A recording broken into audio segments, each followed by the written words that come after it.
it's time to sit back and relax with your favorite drink. And listen.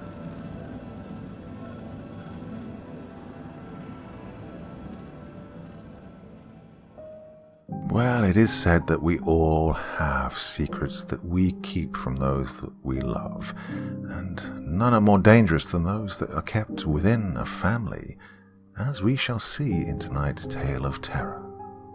What I found at my dead aunt's manor house, by Troulash. My maternal aunt, Stella, passed away a few weeks ago. I didn't see her that much when she was alive. She was my mother's older sister, and they weren't that close. But she was fond of me, and I liked her decently enough. She was the only other family member I had on my mother's side, because she and my mother were the only children of my maternal grandparents, and they were both long dead by the time I was born. They'd both perished in a house fire, shortly after my mother had married my father. My parents and I used to visit her sometimes on the weekends when I was a kid. She was always quite affectionate with me, bringing me gifts and playing with me. You know, that sort of stuff. It kind of weirded me out sometimes, but I thought she was just kind of lonely. My aunt had been married once and had a son named Elias, but her husband, who was mentally ill, had a psychotic breakdown, kidnapped Elias and threw both Elias and himself into the sea. Their bodies were never found. My mother had never met my aunt's husband and her nephew because her and my aunt had been estranged for many years after the deaths of their parents. They'd only gotten back in touch shortly after I was born. My aunt lived in a biggish manor house that had been in my mother's family for quite a few generations. Oh, I loved the place. It just felt so big and open. It sat next to a big field with a dense woodland too, giving young me plenty of places to explore. When I'd found out that she'd left me the manor house in her will, well, I was freaking ecstatic, and I quickly made plans to move in as fast as possible. I now finally had a house of my own. I was no longer confined to my parents' house in my early 20s. But there was one place at the manor that had always been a mystery to me, and that place was the large Victorian-style greenhouse that was adjacent to the manor house. My aunt had strictly forbidden me and my parents from going anywhere near it. She told us that it was structurally unstable, and so overgrown that it just wasn't safe to go walking around inside of it. She'd also whispered to me that some poisonous exotic plants were growing inside of it as well. But of course, I was a curious kid, and my aunt's warnings didn't stop me from trying to peek inside of it. But it was so overgrown inside that you couldn't really see very much. The only exotic plants really visible inside of it were some tall palms that looked to have been planted in the center. I had one specific memory of one of my sneaky excursions to the greenhouse. I was 8 or maybe 9 at the time. It was around late afternoon in early autumn. The sky was cloudy and the air had a soft chill to it. My folks and my aunt were inside chatting away, and I'd slipped away outside to entertain myself. I looked up to the greenhouse and pressed my face up against the glass to try and spot a new plant. And then I saw a big, dark shape moving behind some foliage. I got freaked out then and backed away from the greenhouse and didn't go near it again for the remainder of my childhood.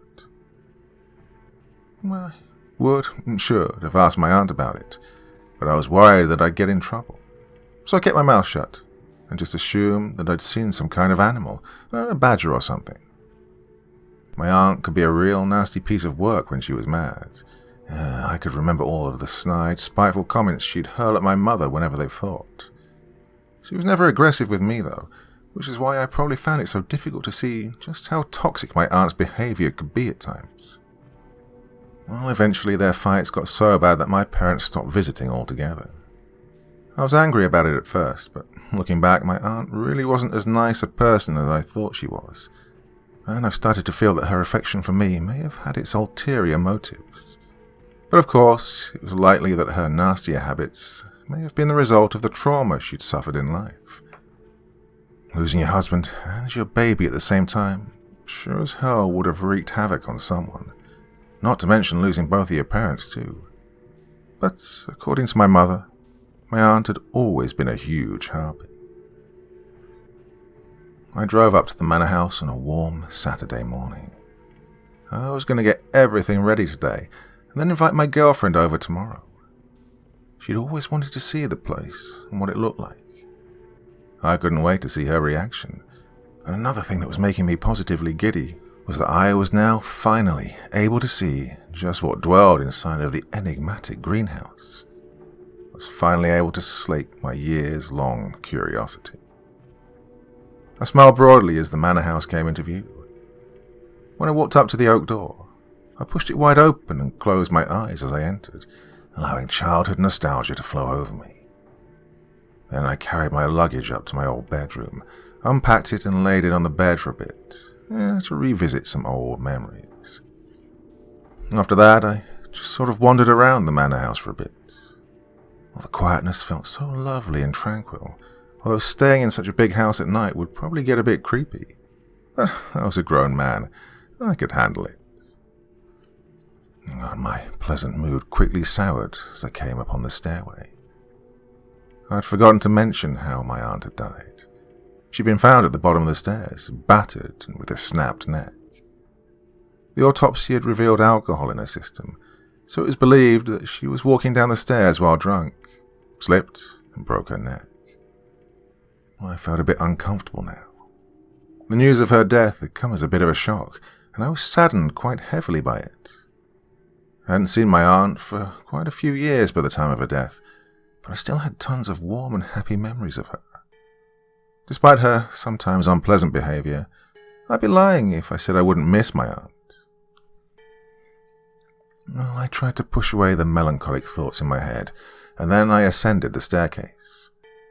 The manor was about 3 stories tall, and my aunt had used the 3rd floor for storage mostly. But there were a few spare bedrooms up here as well. Well, the attic was pretty big, but my aunt didn't go up there much because it was so cluttered. Some of the stuff up there dated back to the early 19th century, from what my mother had told me. I'd have to go up there and look around for anything antique, anything I thought I could make some good money from. I ascended the stairway to the attic and opened the door. I was quite taken aback by the size of the attic, and all of its clutter of boxes stacked atop each other, and the cobweb-covered shelves. Well, it felt damn near maze-like. It was almost intimidating, but exciting at the same time. I couldn't wait to see what I could find up here. I stepped further into the attic and saw that the window was broken. Ah, son of a bitch, I huffed. I'd have to get that replaced, and quickly. Didn't want birds nesting up here and crapping all over the valuables. I left the attic after giving it a once-over, and then decided to finally quench my curiosity about the greenhouse. I jogged back downstairs, out the front door, and to the garden, where there sat the big greenhouse. I stared upon it with anxious anticipation, and then I slowly approached the doors and took hold of the handles. And the doors didn't budge. I quietly cursed as I realized that they were locked and I had no idea where the key was. I scoped out the exterior of the greenhouse, trying to find another way in. One of the glass panels on the roof was broken, but it was too dangerous to go climbing around on the greenhouse. Well, as my aunt had said, it wasn't very structurally stable. My best bet was just to go and find the key. After my failed expeditionary attempt, I returned to my bedroom. I found my briefcase on the floor and my clothes strewn about. I distinctly remember leaving the briefcase on the bed. I must have slipped off. Maybe I put it just a bit too close to the edge. A few hours later. I'd finished unpacking and getting my bedroom ready for my inhabitants of the manor house. I was feeling a bit too tired to cook, so I just ordered a takeaway. The weather had gone downhill by the time night rolled around. A pretty heavy rainstorm had erupted. Much to my annoyance, I discovered that the manor house had shoddy internet, and the storm was screwing with the television too. So in the end, I just went to bed. I will admit it. It was kind of spooky wandering through the dark hallways of the manor house while knowing that I was completely alone inside of it. In such a big house like this, someone could sneak in and you'd be none the wiser. I was honestly kind of relieved when I finally made it to my bedroom. And though I felt a bit childish, I locked my bedroom door. Though I hated to admit it, I felt just a bit more secure with it locked. I was laying in my bed, reading a magazine. It was mostly quiet, except for the rain rattling against the window and the wind bellowing. But then I heard a loud bump come from somewhere upstairs. It was so goddamn loud that I slightly jumped. It unnerved me for a second, but then rationality quickly took over. It was probably something up in the attic that got knocked over by the wind, because the window was broken. I hoped it wasn't anything of value. And I fell asleep shortly after that. The storm had passed by morning. The sun was out and the sky was mostly clear, but the wind had lingered. My girlfriend, Zoe, had arrived at the manor house around late morning. I'd also phoned a guy to come and replace the window in the attic, and he'd be arriving sometime around the afternoon. So until then, I thought I'd give Zoe a little tour of the manor house. Well, your aunt must have felt lonely living in this big-ass house all by herself, Zoe said as we strolled down a corridor. Oh, she didn't really seem to be bothered by it whenever me and the folks visited her, I replied. Well, I couldn't live in this place all by myself, Zoe expressed to me as we entered the living room, and then she collapsed onto the sofa. Oh, it can get a bit spooky in here at night, though, Zoe, I said as I joined her on the sofa. Yeah, I'd expect it to. Wouldn't surprise me if the place is haunted, Zoe said jokingly. Oh, this is an old house. How long's it been around, Eric? Well, can't really say. My dad thinks it might date back to the late 1600s, maybe a bit earlier, I replied. Well, I'd never really studied the history of the manor house. I'd have to look it up for myself at some point. Then I heard the doorbell ring. It was likely the window repairman. I hauled myself from the chair and sauntered over to the front door and opened it. Well, the repairman was kind of greasy looking and had a sweaty, unshaven face. He looked more like a stereotypical plumber than a window repairman, and he stunk of B.O. Oof, it friggin' wafted from him like a pungent wave. I'm here to sort the broken window out, the guy said, his voice raspy, like he smoked cigarettes like there was no tomorrow. Oh, yeah, thanks for showing up. I'll show you the busted window. Just follow me, I replied. I led him into the house, and he caught sight of Zoe on the sofa. She your wife? He asked. No, she's my girlfriend, I replied. I wish I could get a girl that pretty, he chuckled. I gave him a funny look, and he quickly quieted down. Sorry, man. Didn't mean to be weird. I'm bad with conversations, he said. Look, just follow me up the stairs, I replied. This is one big house. It's like a damn mansion, the repairman said as we ascended the stairs. Yeah, it's a manor house. It's been in my family for a good few generations.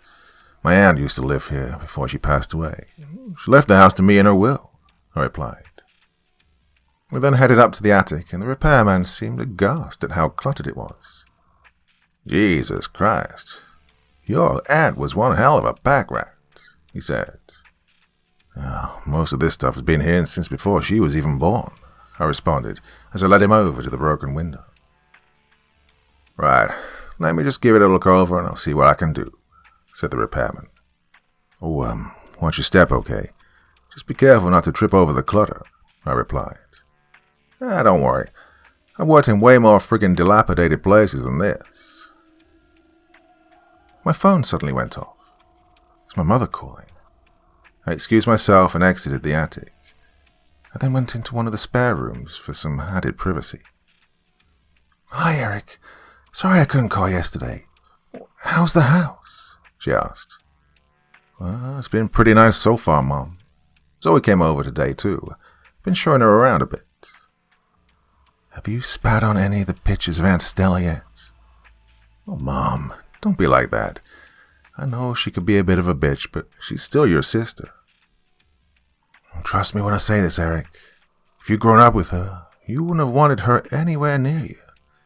I know she was all sunshine and kisses to you when you were little, but hey, trust me, she was just putting on a face. She was a spoiled, nasty brat. Do you know what she did to me when I was a kid? She held my head under the bathwater until I almost freaking passed out. Jesus Christ, really, Mom? Oh yes, Eric. Like I told you before, Stella has always been horrible. I'm genuinely starting to think that she never had a husband and a baby. I think she just made it all up as a stop story to try and get us to feel sorry for her. Oh, trust me, Eric. Stella lied like it was no tomorrow. I also find it really suspicious that she only got back in touch with me after you were born, my mother explained. Well, my mother's words sank into me. Maybe she was right about Aunt Stella all along. I felt a bit creeped out now by how flawlessly my aunt had seemed able to change face. I always remembered seeing her be a raging witch at my mother, but then whenever she interacted with me, she seemed like an angel of light who could do no wrong. But then again, my mother could have been just letting her bitterness get the better of her. All siblings fought, after all, and maybe Stella did genuinely have affection for me. I suddenly heard a series of loud bumps and the sound of something crashing upstairs. Oh, I'll have to call you back, Mom. Put my phone back in my pocket and rushed out of the spare room. The repairman must have knocked a bunch of stuff over. God, I hoped he hadn't broken anything antique up there. Eric, come downstairs now. Zoe called me, her voice sounding urgent. I bolted down the stairs and found her waiting for me at the foot of them, and she looked panicked.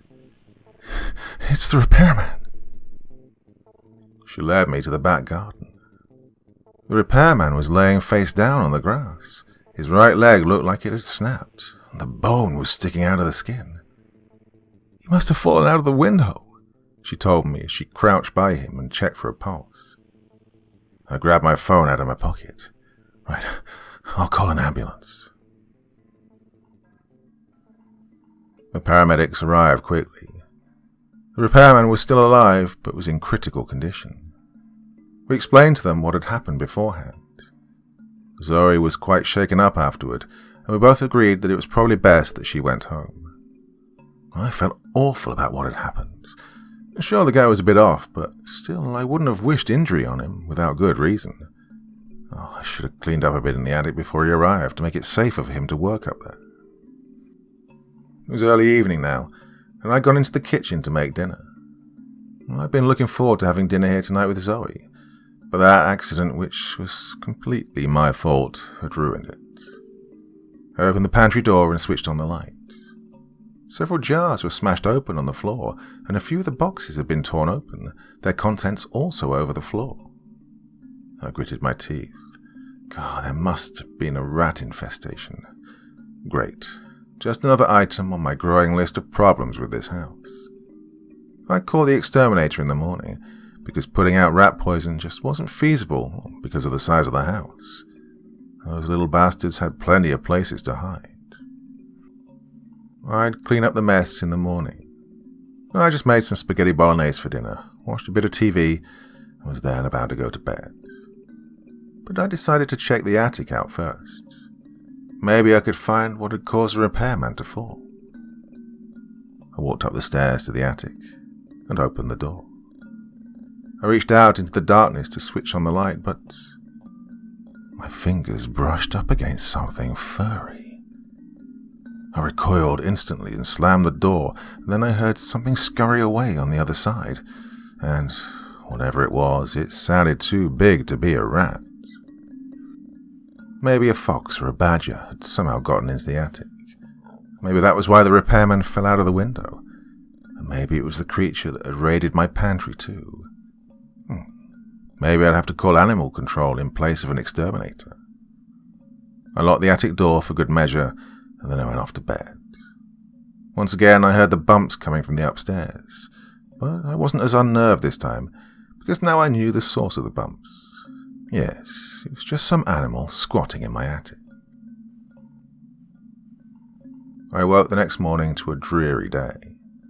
The sky was overcast and the wind had picked up again, but it still looked pretty dry outside. I got up out of bed and noticed that my closet door was open. Must not have shut it properly last night. I walked to the door and also noticed that I'd not locked it last night either. The thought briefly unsettled me, but once again, rationality quickly stomped it out.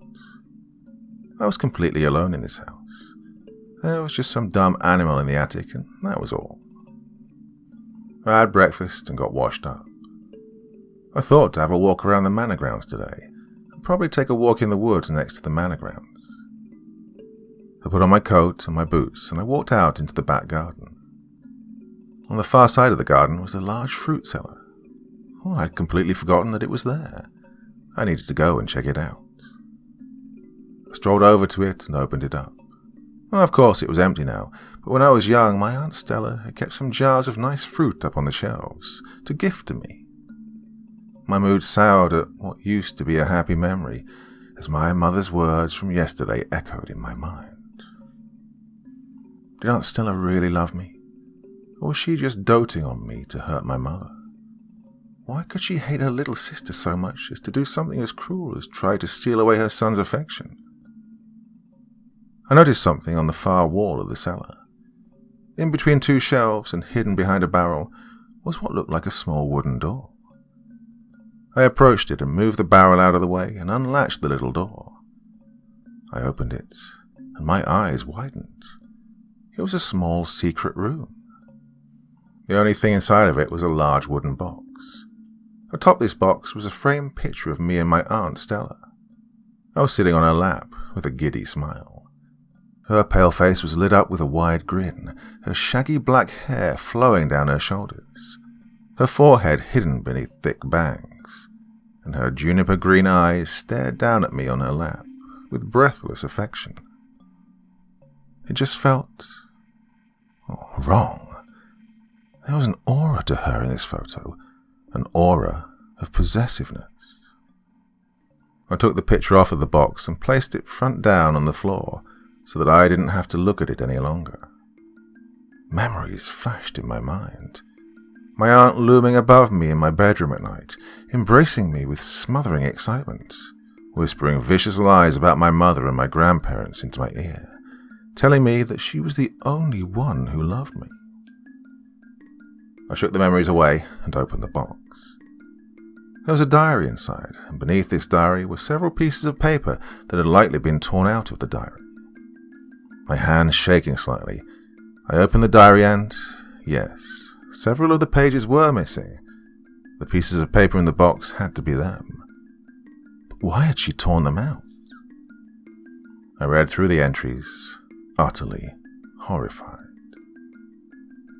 My aunt had started the fire that killed my grandparents. She'd written about how they'd favoured my mother, giving her everything, while she was left all alone to rot in neglect. And to make matters worse, she'd also been planning to kill my mother and father, so that she could gain custody of me and finally make her perfect little son. I threw the diary away. My God, she was freaking insane. I didn't believe any of the shit she'd written about my grandparents. No, my grandparents had never neglected her at all. As my mother had always told me, my aunt was a spoiled, vicious cow who'd raise hell if she couldn't have her way. She'd freaking killed her own parents in cold blood over what was likely just a little tantrum. She was a full-grown woman when she'd done it too. Not to mention that she'd been freaking planning to kill my parents and force me to be her son instead. God, why the hell was she so obsessed with me? I looked at the pages at the bottom of the box and took hold of them. What I read on them chilled me to my core and really showed me the depths of my aunt's depravity. My aunt had not been married, but she'd been in a relationship with a man. Well, she was having an affair more like, and no one knew about it. The man was named Victor, and he was set to be married to another woman. But Victor didn't love the woman and wanted instead to start a relationship with Stella. Well, she'd undoubtedly charmed him while hiding what she was really like. He'd gotten her pregnant, and she'd given birth to Elias. Elias was born with a genetic deformity, but my aunt hadn't elaborated on what exactly it was. She'd only described him as looking like a stupid frickin' monkey.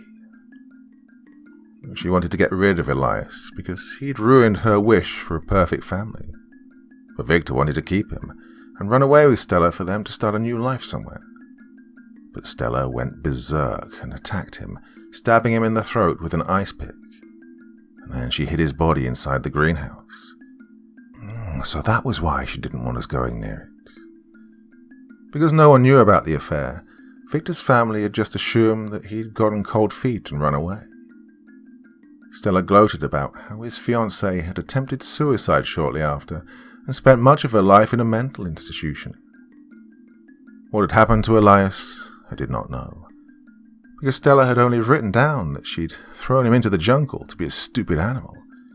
So I just assumed that she'd either abandoned him or killed him and buried him in the woods by the manor house or somewhere else.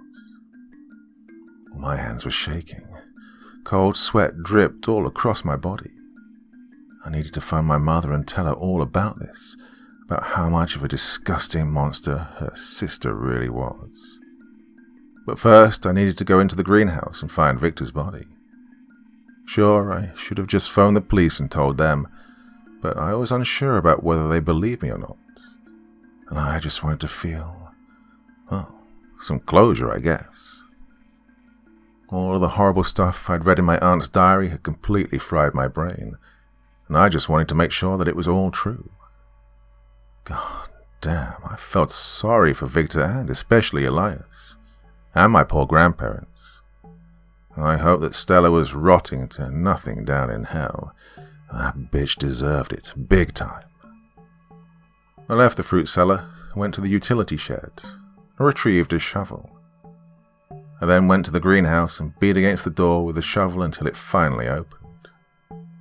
I finally entered the place that had always been a mystery to me as a child, but now it was no longer a mystery.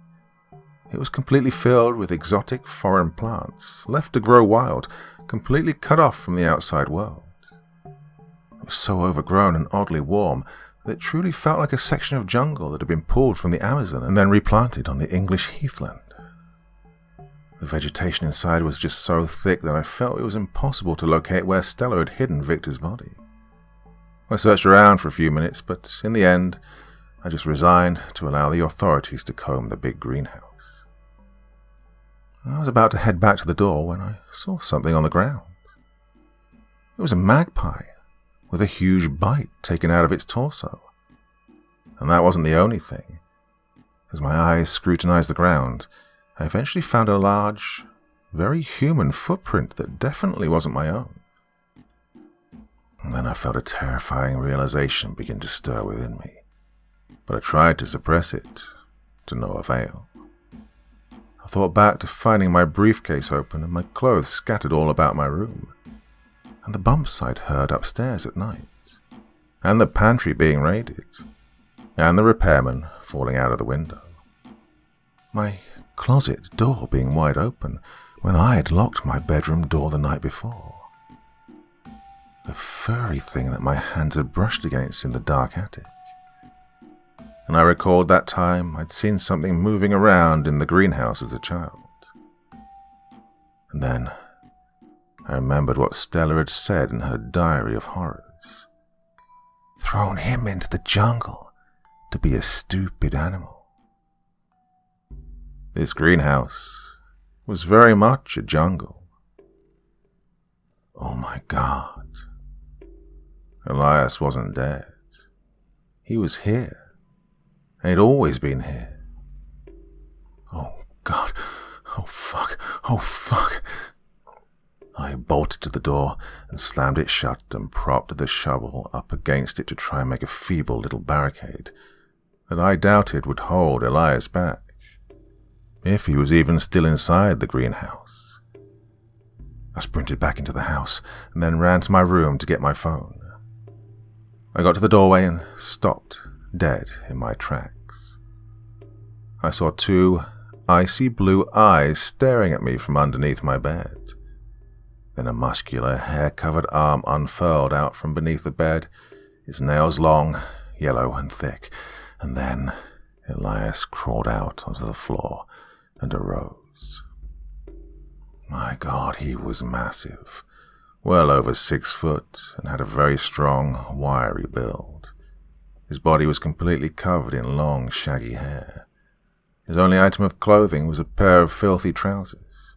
He just stood there, staring at me with his icy eyes. They were filled with contempt, hate, and pained rage. Just mindless, desperate rage at everything, at the world, a world that he had been imprisoned from and forced to watch from the confines of his prison.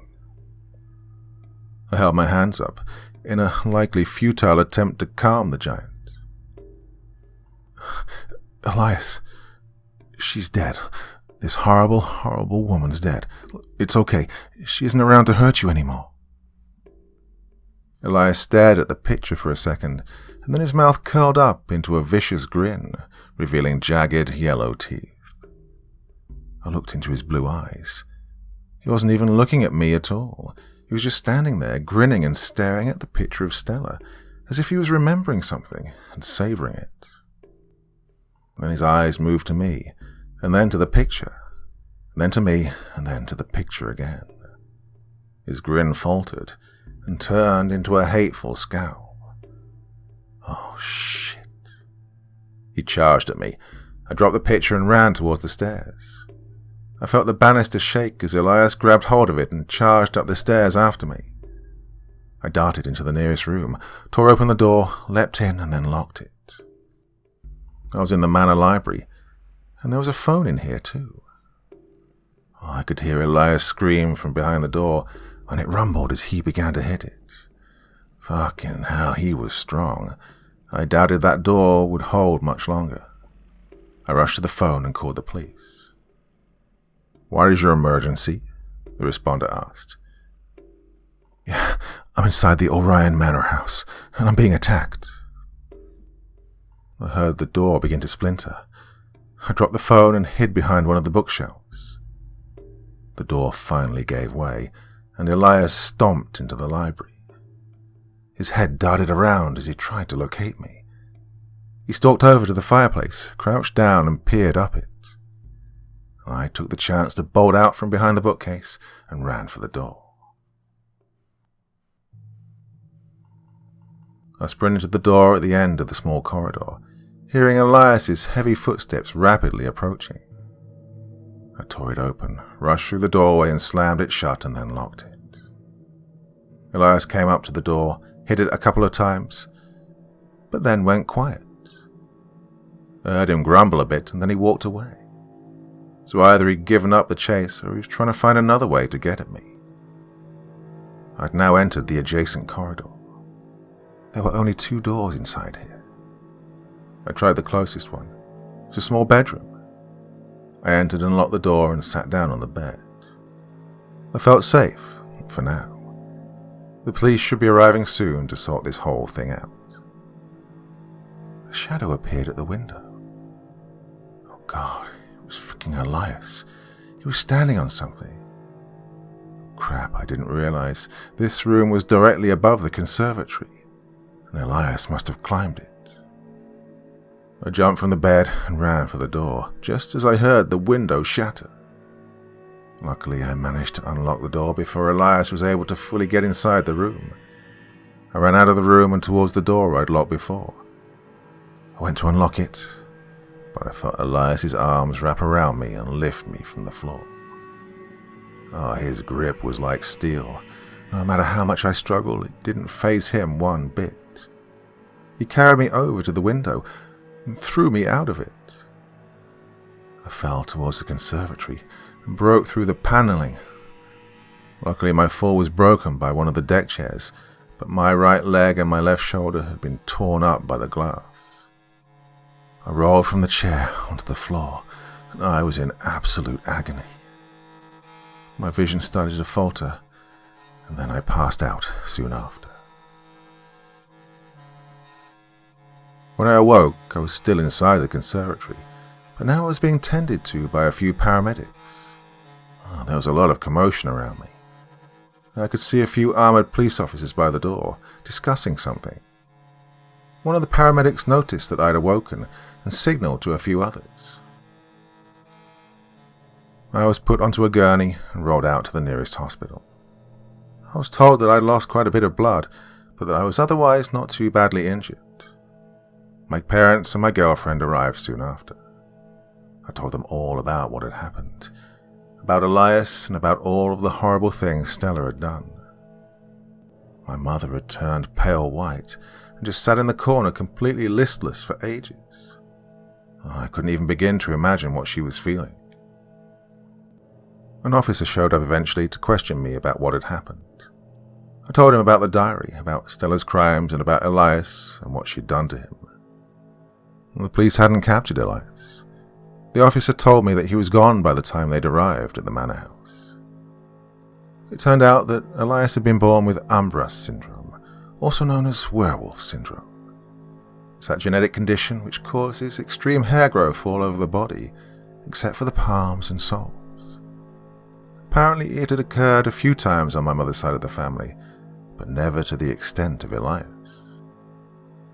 Now, I will say that I do not hate Elias. Yes, he tried to kill me, and likely tried to kill the repairman. But at the end of the day, he was the real victim in all of this. He wasn't a monstrous freak. He was just a man who had the bad luck of being stuck with a psychotic freak for a mother. This was all Stella's fault. She was the real monster in all of this. She'd been the one who locked Elias up from the outside world and forced him to be what he eventually became. My poor cousin never had a chance at all. I don't know where he is now, but a part of me secretly hopes that he can eventually be helped, be allowed to be something else, instead of what Stella had forced him to be. But now, well, I think it's just too late.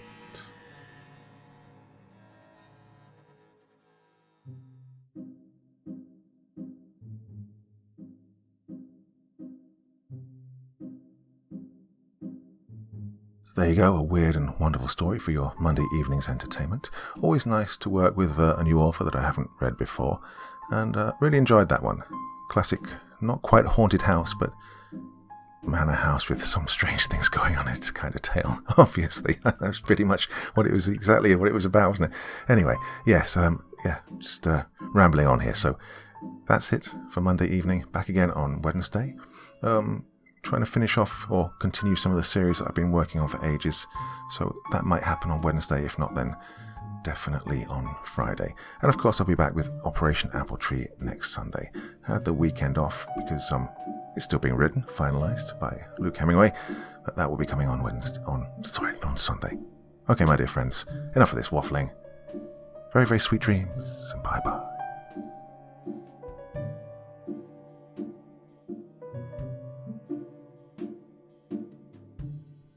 Thank you so much for taking the time to listen to this story today. Really means a lot to me and to the author of the story, of course. Well, if you want to know more about me, I'm pretty much everywhere on social media. You can find me on Facebook, Twitter, Instagram. You can download my music on SoundCloud. I've got a Patreon if you feel like. Throw me $1 or $2. Very much appreciated. And of course, on Reddit, I have a place where you can leave stories if you want me to read one that you've written. Well, hoping to see you all again very soon. Till then, sweet dreams. Bye-bye.